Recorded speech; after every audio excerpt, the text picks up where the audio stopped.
Hello বন্ধুরা, আমি রুনা। তো আজকে তোমাদের সাথে শেয়ার করব একটা সুন্দর লটকন ডিজাইন, পুটলি লটকন ডিজাইন।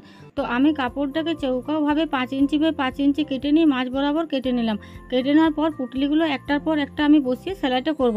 তো তোমরা যারা পুটলি বানাতে জানো না তারাও কিন্তু কমেন্টে বলো, আমি নেক্সট ভিডিওতে তা বানাতে শিখিয়ে দেবো। এভাবে আমি 3টা পুটলিকে সুন্দরভাবে বসিয়ে সেলাইটা করে নিচ্ছি।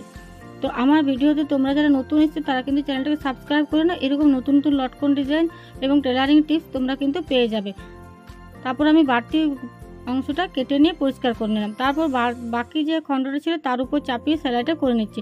যারা তোমরা নতুন আছো, সেলাই শিখছো, তারা কিন্তু এই চ্যানেল ভিডিওটা খুব সুন্দরভাবে দেখো, তাহলে তোমরা নতুন নতুন লটকন কিন্তু ট্রাই করতে পারবে। আর অবশ্যই একবার তোমরা কিন্তু এটা ব্লাউজে একবার ট্রাই করো, দেখবে খুব সুন্দর একটা লুক আসে ব্লাউজের পেছনে। তো এইভাবে দেখো সেলাইটা আমি লটকনের সেলাইটা করে নিচ্ছি এবং ফাইনাল লুকটা দেখার জন্য তোমরা রেডি থাকো।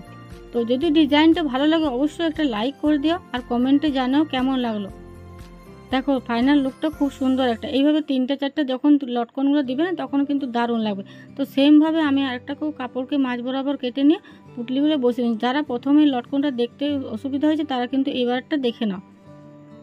3টা লটকন পুটলিকে আমি লটকনের উপর বসিয়ে সেলাইটা করে নিচ্ছি। বাড়তি অংশটা আমি কেটে পরিষ্কার করে নিলাম। তারপর আরেকটা কাপড়কে উপরে চাপিয়ে সেলাইটা করে নিচ্ছি। তো লাইক কমেন্ট শেয়ার করে দাও, যারা নতুন তারা কিন্তু দেখে এটা উপকার পাবে। তারা কিন্তু বানাতে খুবই এটা সহজ নিয়মে আমি শিখিয়ে দিলাম। তারপর এইভাবে সেলাইটা যেমন লটকন ডিজাইনের সেলাই হয় সেইভাবে আমি সেলাইটা করে নিলাম।